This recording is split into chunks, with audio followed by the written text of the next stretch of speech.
Sina Azadi, who's a security analyst and joins me live from Washington.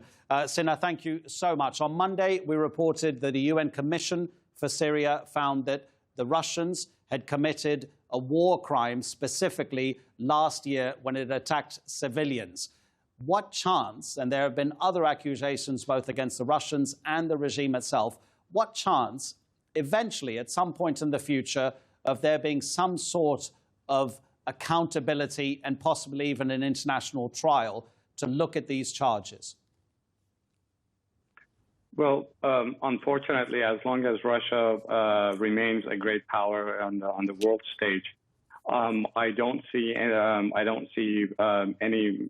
international tribunal for Russia's involvement, because one has to keep in mind that Russia is a permanent member of the Security Council, and any violation of international law has to go through the Security Council. And as long as Russia maintains its veto power and remains a great power, I don't think anyone can basically force Russia into any international tribunal for war crimes.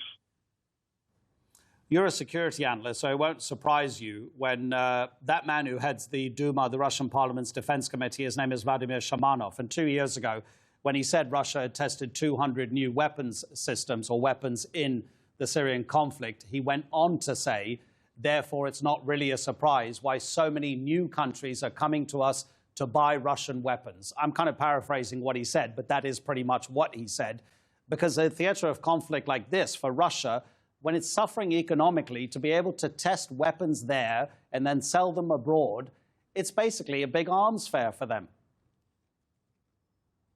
Absolutely. Not just that.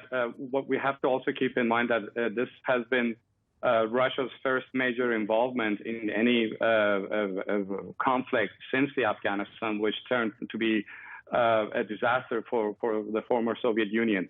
So as Russia is coming back to the world stage, not only is advertising its new military equipment, but it's also advertising itself as basically the major broker of the Middle East.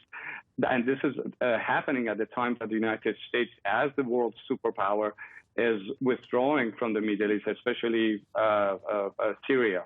So for Russia, I think this is the best advertisement that they're back on the world stage, they have new military equipment, and they can sell them. This is good for Russia because they're testing their new weapons, and as you said, it's basically a new market for them.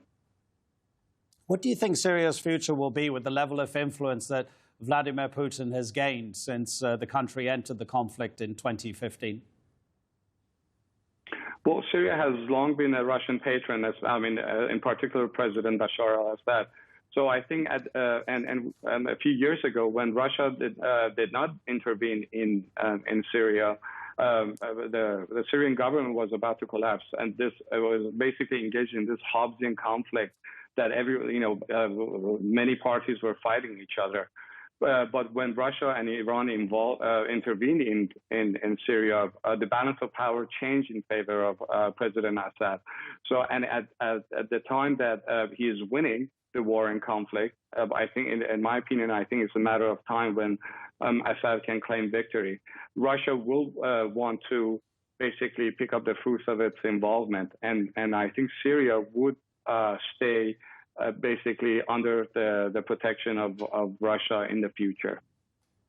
Sina Azadi, thank you for joining us on TRT World.